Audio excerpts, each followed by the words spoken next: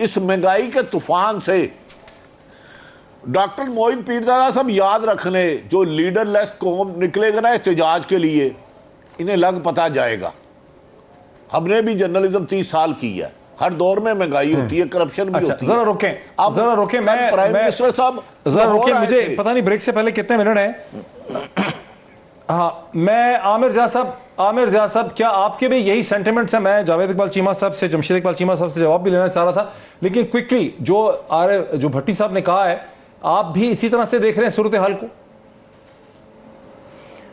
دیکھیں میرا سوال ایک اور ہے. میرا سوال یہ کہ حکومت کی کیا مجبوریاں ہوں گی، کتنا دباؤ ہوگا کہ اس کو اتنے غیر مقبول فیصلے کرنے پڑ رہے ہیں.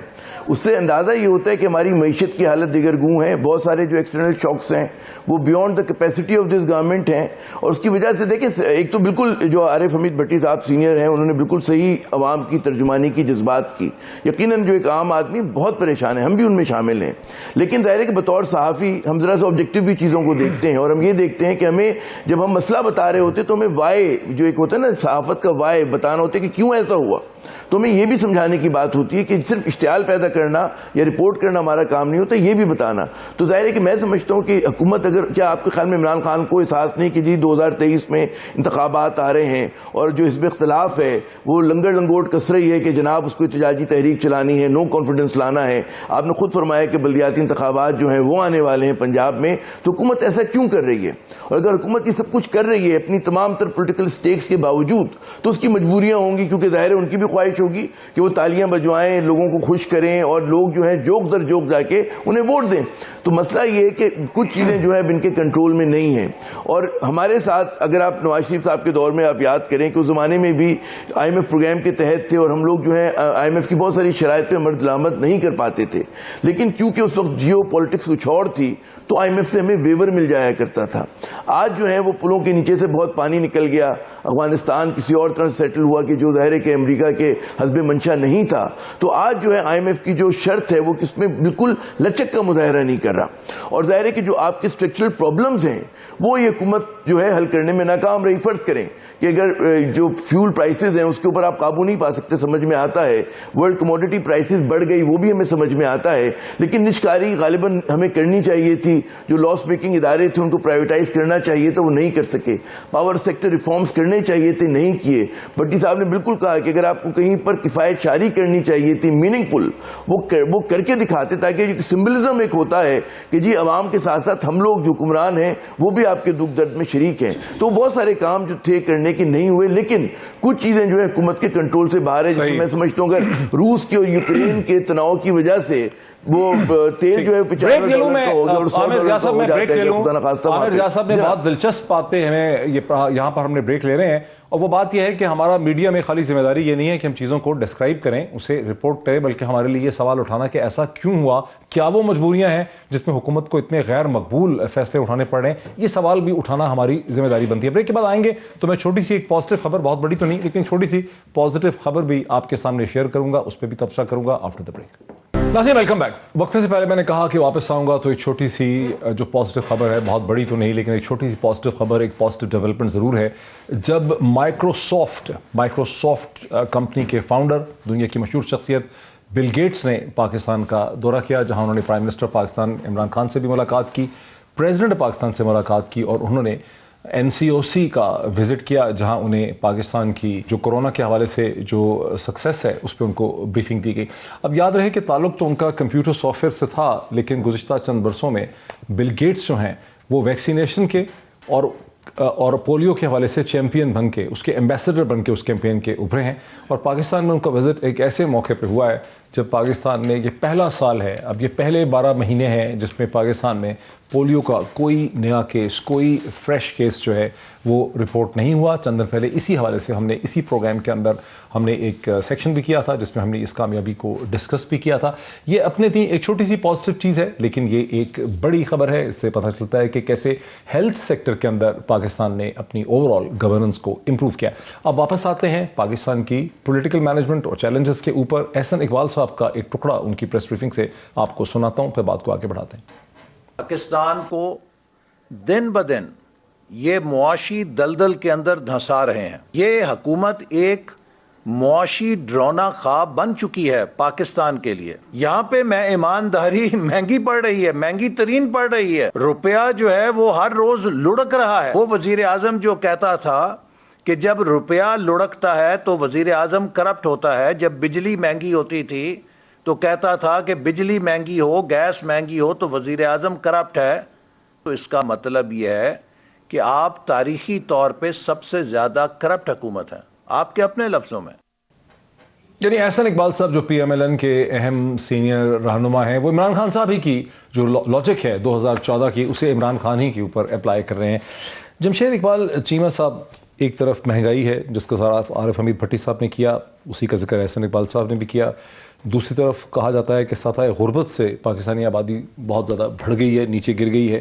تیسری طرف یہ ہے کہ جابز جو وعدہ آپ نے کیا تھا نئی کریٹ کرنے کا, وہ نئی تو کیا کریٹ کیا آپ نے, ان ایمپلائمنٹ بڑھ گئی. دیکھیں اس میں آپ کہہ لیں کہ ہمارے ہاں اکثر لوگوں کی وزڈم اتنی ہی ہے جتنی ٹی وی پہ بیٹھ کے, ٹی وی اسکرین پہ بیٹھ کے دیکھ لیں. میں نے بہت سارے لوگوں کو دیکھا ہے کہ جو سامنے بیٹھے اینکر سے زیادہ پڑھے لکھے ہیں, لیکن اس کی بات سن کے متاثر ہو کے صبح وہی وزڈم شیئر کر رہے ہوتے ہیں, جو غلط بھی ہو بعض اوقات. لیکن بس میں ایگزامپل دیتا ہوں آپ کو کہ 3 بڑے سوال ہم پہ آتے ہیں, 3 بڑے چارجز آتے ہیں. پہلا چارج آتا ہے مہنگائی کا. یہاں پہ دیکھیں تاریخی طور پر دیکھیں تو 4 دور پیپلز پارٹی نے گزارے ہیں, 3 دور مسلم لیگ نون نے گزارے ہیں, اور پہلا دور ہمارا ہے. پیپلز پارٹی کے زیادہ دور ہیں, 4 دور ہیں. آپ نے بھٹو کو بھی شامل کرتے ہیں. بھٹو صاحب کے دور میں جو ایوریج مہنگائی رہی 5 سال کی 1973 سے لے کے 1977 تک 14% تھی. 14% ایوریج مہنگائی سالانہ. ٹھیک ہے. جو بے نظیر صاحب کا دوسرا دور, پہلا دور تھا, اس میں 11.69%. ٹھیک ہے. جو آپ کہہ لیں کہ تیسرا دور تھا 2008 والا, اس میں 13.69%. اور جو 1988 والا دور تھا وہ تھا 8.34%. اور نواز شریف صاحب, اچھا یہ ہو گئی. آپ کہہ لیں کہ 3 سال ایسے تھے ریڈ میں جو 10 سے اوپر ہے, 11 13 14. دوسری بات, نواز شریف صاحب کا ایک دور میں ہے 10%, ایک دور میں 7.25%, اور جو لاسٹ دور تھا اس میں تھے 5.05%. نہیں, ایک دور میں تھی کتنی, 7%. نہیں, ایک میں 10 اور دوسرے میں 7.25. اچھا. اور تیسرے میں 5.05. تو آپ کی کتنی اس وقت چل رہی ہے؟ اچھا, ہماری اس وقت چل رہی ہے 8.52% 3 سال کی بنیاد پہ. ٹھیک ہے.